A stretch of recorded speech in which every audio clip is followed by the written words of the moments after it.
What is up, you guys? It is your boy Phoenix Brenton here. In today's video, we are going to be talking about the Packers win against the Arizona Cardinals.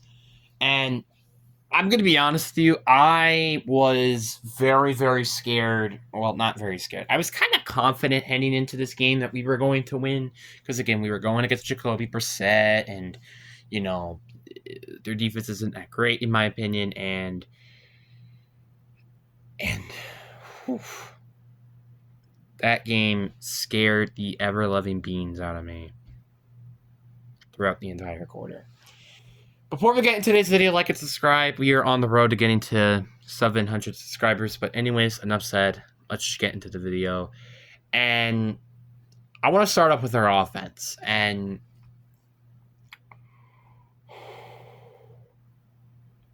I'm going to be honest with this one. The offense did terrible throughout the first half. The first half, I think we only had 6 points, I think. Or was it 3 points? I don't even know. But the point is, we did not score a single touchdown, I think, in the first half of the game. Because I think, yeah, I don't remember. But the point is that we did not do a great job during the first half. The fact that we were almost down by 10 at half was kind of just something I just have to say.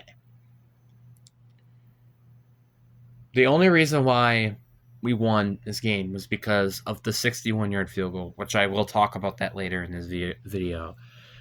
Because, man, the offense in the first half, it needs to be better. I'm going to be honest. This offense has to play better. I understand this team wasn't 100% in strength. Like Josh Jacobs, he was dealing with a knee injury or a calf injury, I believe. And obviously Christian Watson's out, Jaden Reed is out, and etc. But that doesn't mean that this offense should be struggling in the first half. And it takes until like basically the third quarter or the second half of the third quarter for this offense to finally start clicking. It should not take that long. It shouldn't, because that's how you're going to lose games. I'm gonna be honest. Like, I would much rather have us score a touchdown and maybe a field goal in every single quarter than us scoring a touchdown at every single drive in the second half of the game. Because let's say, hypothetically, we would have 35 points, I would say, because you would have probably like 2 or 3 drives in the third quarter and then probably the vice versa for the fourth quarter, which that means you would probably have around 35 points. And then when you have 10 points in each quarter, that would be 40 points. That's kind of what I'm saying. And also, this is another game where we end up having 27 points. So it's like our offense is doing a great job. It's not, but the problem is the offense does not play great in 4 quarters, or maybe even potentially sometimes 3 quarters of football. If this offense could genuinely play 3 quarters of football, I think we could win every game. Genuinely. If we could play good second, third, and fourth quarter, we probably win every game. Genuinely. Genuinely, I think it is. And obviously, I'll talk about the defense later, but Green Bay, great, But there are a couple of other things I want to talk about, and now it's the play calling. The play calling in this game was atrocious. I'm going to be honest with you. The fact that it took Jordan Love to convince Matt LaFleur to go for it instead of him going for it is all I kind of have to say. Listen, we're at what? We're down by 3, and we were thinking about kicking the field goal with 2 minutes and 30 seconds left on the clock. And all 3 timeouts for Arizona. Did you just forget about that part of your brain? Like, what was that? Like, why is it? I don't know if it's just me or anything, but why do I feel like Jordan Love can play better as the offensive playbook than Matt LaFleur does? That is not a good thing to say. Listen, I understand your quarterback needs to have an idea of the situation and stuff like that. But that doesn't mean that it should have a better situation than your head coach does. Because at the end of the day, who makes the calls at the end of the day? The head coach does, not the quarterback. And there were a lot of bad calls. Like, there was the run to the outside on 3rd and 1. Then there was that toss as well on 3rd and 1. Like, what were these type of calls? Like, I'm just wondering, what are we doing sometimes with these calls? And I'm like, what the frick is this? And Jordan Love, as much as I love to say you had a really good job in the fourth quarter and partial third quarter, and that really good throw in the second quarter at the end there, this guy did miss a couple throws that I was like, eesh. Because there was that wide open catch that could have been a touchdown in the first half that we just missed. And I was very frustrated because I kind of had a feeling maybe Jack could make that throw, honestly. And I was a little frustrated with that. And I think there was one other throw that I can't quite remember was also pretty bad. And that was pretty bad. But regardless, this team did a great job in the fourth quarter. It was like we were kind of there for the first three, but the fourth quarter is when we really showed up. That was the team I want to see from here on out. I don't want to see this 50, 60% baked game. I want us to see this 100% game like this. That's what I want to see. And one thing I do have to mention real quick before we talk about the defense is, again, great job offensively in terms of, slowing down the clock towards before we committed or before we got that fourth down conversion. Great job trying to slow the clock. Maybe we could have slowed it a little bit more, but regardless, we did a really good job at that regardless. But the penalties. Oh my God, the amount of penalties. Didn't we have like 10 or 11 committed penalties this game? Which I think is the most we committed out of the entire season so far in a game. That was so undeniably atrocious that it was insane to me. And I'm just frustrated. Because without those penalties, this game should have not been that close. Cardinals committed nearly half the amount of penalties as we did during that game. That is not a good thing. That is a bad thing. Because unless it's like 3 or 2 or whatever, that means we're committing a lot of penalties. Like, I remember saying this too, when I think we committed 7 penalties. The amount of penalties that we committed was how many yards they allowed because of penalties when we got to 7 penalties.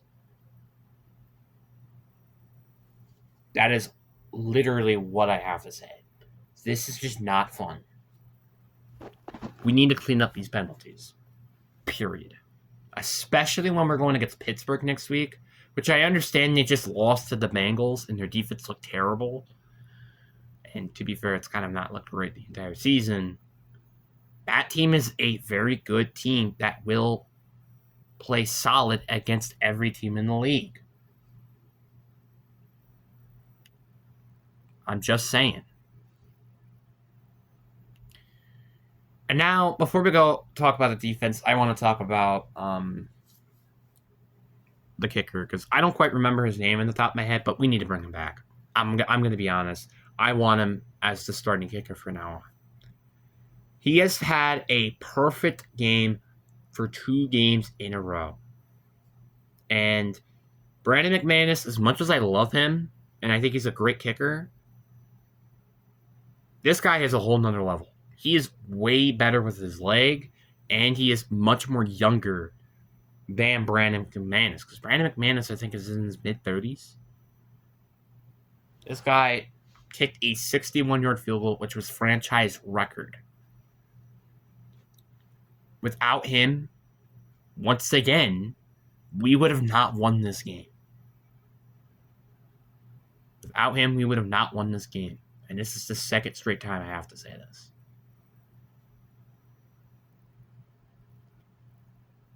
And our special teams has done a solid job throughout the season.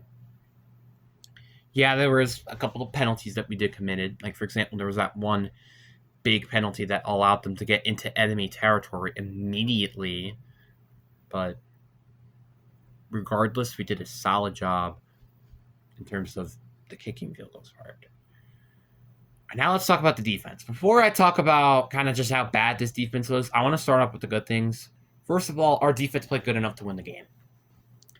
As much as I was very frustrated with this defense for most of the game, this defense did at least do good enough to win the game. That's all you really could say from your defense. If your defense could do well enough to win the game, that's all you got to ask for. And Micah Parsons. I'm going to be honest with you. I have had a little bit of doubts with this trade. This game has completely removed my doubts. 3 sacks, and I believe he had like 8 or 9 QB pressures. Him alone. That is what I love to see from Micah Parsons. Micah Parsons played 100% throughout the entire game, which I can't say that for almost the entire defense during the game, outside of maybe one player, which is Quay Walker. Like, he was just out of his freaking mind, wrecking against Arizona. But now let's actually talk about the defense. The first half, the defense did a very solid job, only allowing, I believe, like 10 or 13 points, which good for them.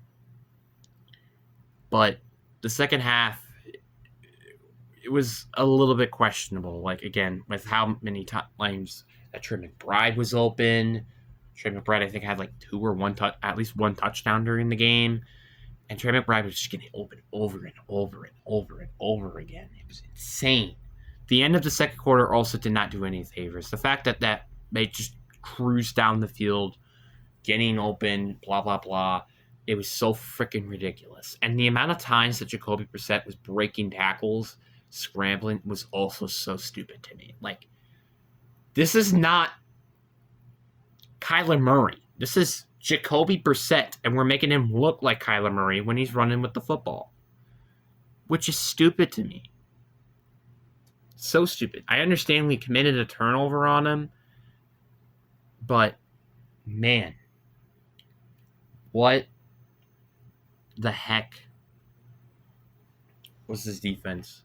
Minus the fourth quarter. The fourth quarter was when this defense really shined. Only allowing a field goal throughout the entirety of the quarter. Great job. That is the defense I want to see. The defense that I could trust into a situation like we were in this game where we needed them to make a stop, and they did. And only allowing very few points in a quarter. Listen. The points that they amounted to was a little bit too much for me. I'm fine with allowing 20, 18, 6, like probably anything from like 21 and below is something I would say acceptable. 24 to the 22 range, it's like, okay, it's somewhat kind of acceptable, but like you still wish for it to do better. And you kind of did wish that they did better. Again, the amount of penalties that they committed also did not help matters. And one thing that this game kept reminding me of is that we need a different corner. I'm sorry. Nate Hobbs he's not good enough for CB1. I'm sorry. He's a good CB2, I will admit to that, but he needs to we need a different CB1. I like Keyshawn Nixon. I think he's decent. He's had a great year so far, kinda. Nate Hobbs, as of recently, though, has just been struggling. And this is just not a good thing to see. And that means we need to get a new corner ASAP. And to be honest, I don't know who we could trade for. Maybe Denzel Ward.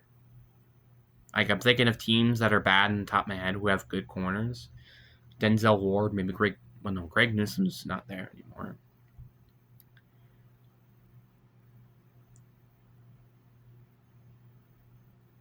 Like, again, the point is that we need to get good corners, is basically what I'm trying to say.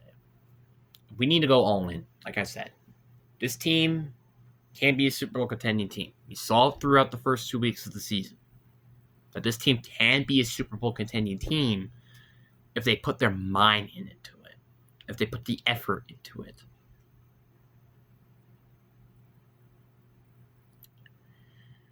But anyways, guys, I really do hope you guys enjoyed this video. And that was my personal reaction to this team. Peace.